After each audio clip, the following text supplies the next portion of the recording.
Hello, it's Ruby, and today I'm going to be setting up my October curriculum. I've been thinking a lot about what I want to study this month and what I want my modules to be. I want to think more about media and form, how different media forms are able to convey meaning, and the idea of the media is the message and how so much is communicated through the media form that we choose. And it's something that I've vaguely thought about. I read Neil Postman's Amusing Ourselves to Death, which kind of touches on this, and I've read a few other papers and thought about it vaguely, but it's not something I've ever properly researched. And as someone who creates content on social media and creates across 3 different platforms, it feels very important, and I want to research this in the hopes that it will help me be more aware of the way that I create content online. I think too there's value in thinking about how social media as a media form differs from writing, which is my favourite form of media, and then also traditional film. So I'm going to go into Notion and I'm going to make that as my first module.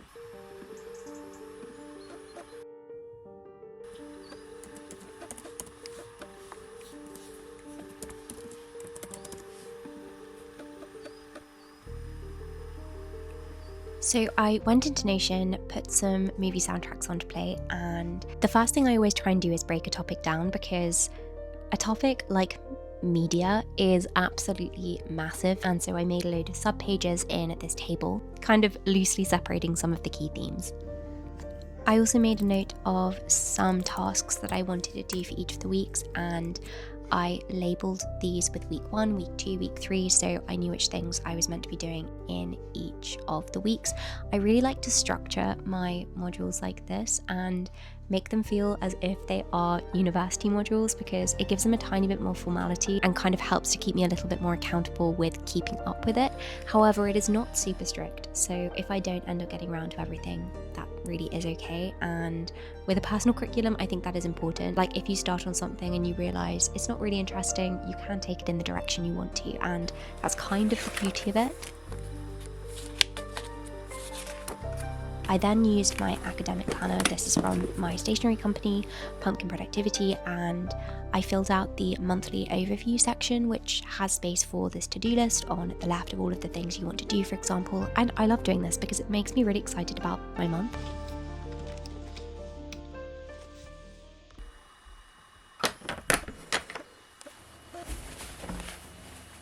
I'm gonna grab some tea, of course. I'm really in the mood for green tea, but I just keep on having the same green tea at the moment, and so I kind of want to try something else. These aren't all of the teas, but these are the ones we reach for most often, and this is the one that I have every day. It's just so good.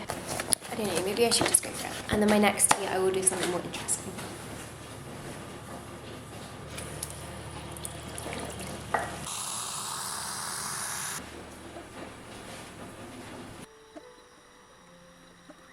It's now time to find articles, and my first point of call is going to be looking for existing university reading lists, predominantly because I'm pretty sure there have been modules on media and meaning. It feels like a very broad topic, because that's always the problem with doing your own curriculum. You're obviously not an expert, so you don't know what stuff you need.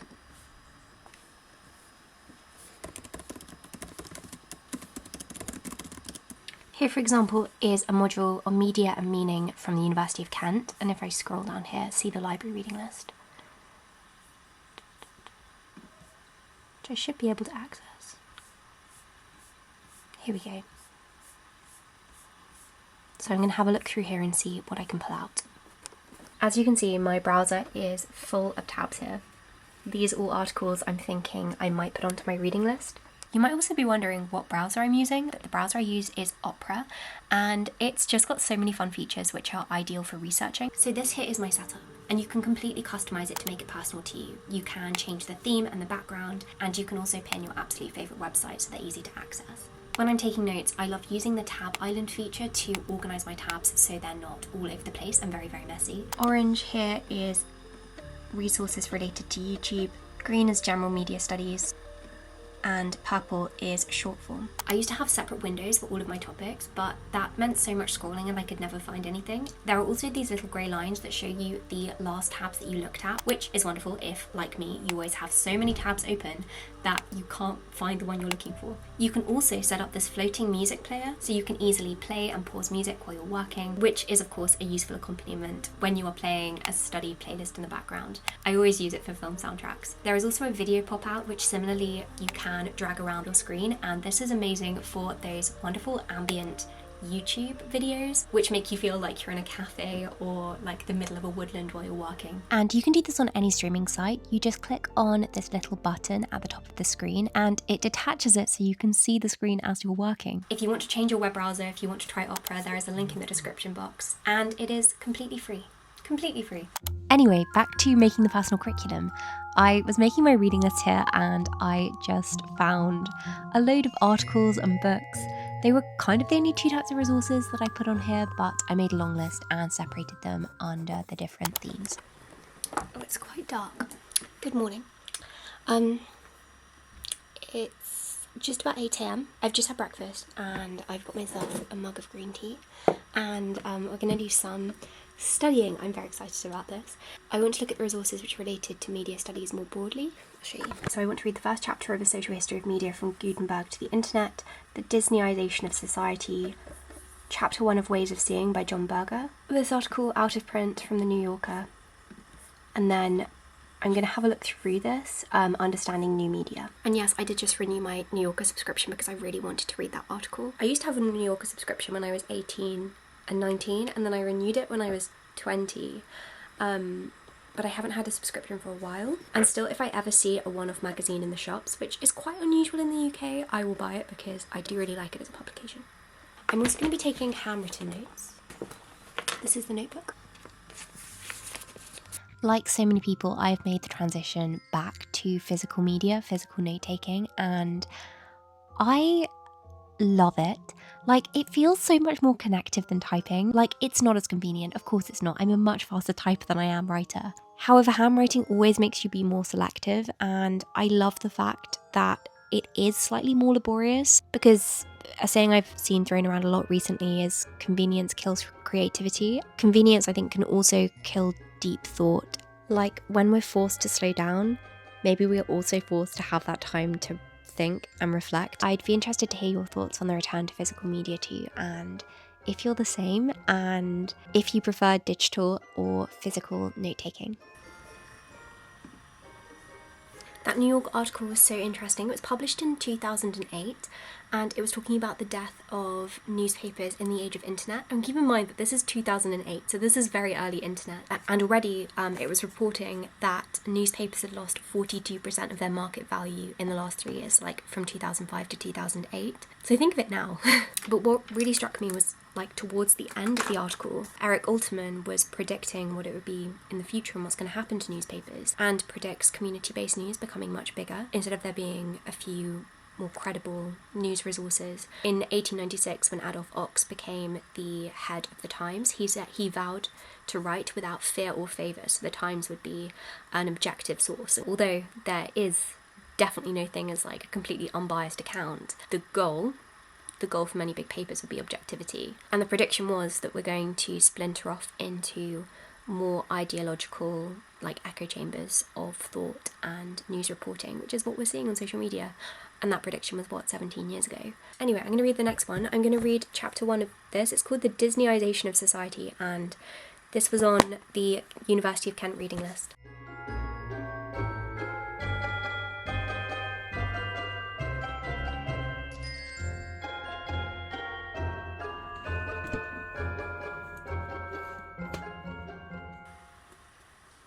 I've just downloaded the final article I'm going to read to my iPad, but I'm going to go refill my tea first. I was having a green tea again.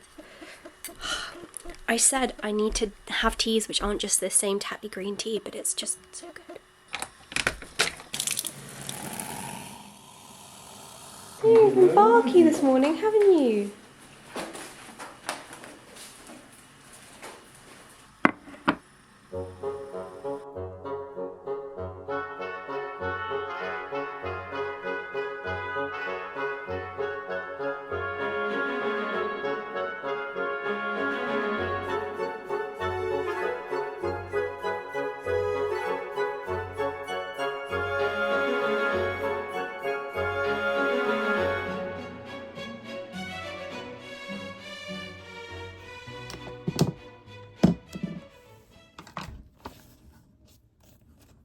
Very satisfying.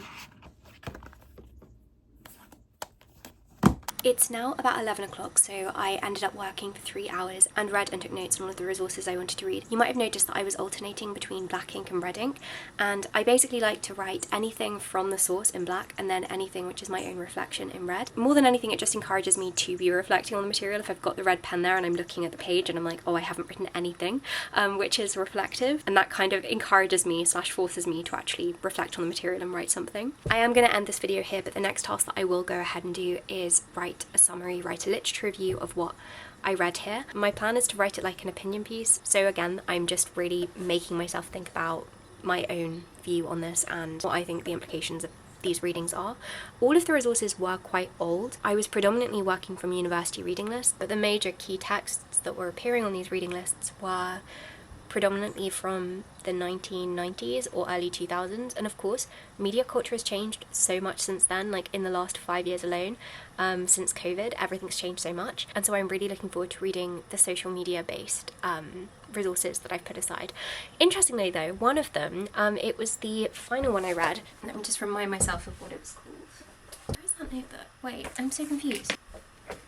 Wait, that's so strange. 1 second. That wasn't entirely easy to find. The last paper I read was A Social History of the Media by Asa Briggs and Peter Burke. But one thing that really resonated was like the term new media. And again, this was written in 2002, so ages ago, but still that term new media, which we use all of the time now, is one that is brought up. And they argue that we shouldn't be using new media because all media has its genesis elsewhere in history. For example, it was when radio became popular in the 1920s and when radio communication became widespread that scholars started to do more research into oral cultures in ancient Greece and the way that we used to communicate, mainly through spoken word, and what the implications of that media form are. And so they're saying you can't talk about radio as new media because it's harkening back to another form of media which is seen historically. And I do wonder if we can say the same today, like what media forms does social media speak to, and in what ways is it not new? I'd be really interested to know your thoughts on like if you can think of anything. The only one that I really think might be relevant is in the 17th century we have these like coteries of female writers who would write poems and then they'd send them within their networks and they'd be sent as letters from like one person to another, and so you end up with these wonderful communities of people sharing manuscript writings which aren't being published but are being shared. And in a way maybe that's similar to social media where people are sharing within, even though they're not like gated communities. I definitely feel a sense of community within a YouTube channel. Like within this channel I definitely feel that sense of community, and when I watch my favourite creators I feel a sense of community when I go back to their channel and when I return to watch their videos. And so I wonder if that is maybe a similarity there with letters and poems being sent within the same community and in such a way that the author's recognisable but only within that community. Maybe? I don't know. Like, genuinely please let me know if you've got any thoughts on this. Anyway, thank you so much for watching this video. I'm sorry it was quite rambly, and I hope that you enjoyed watching. And as I say, if you want to try Opera, then there is a link down below where you can try it for free. So, thank you again, and I hope that you have more than just a productive week.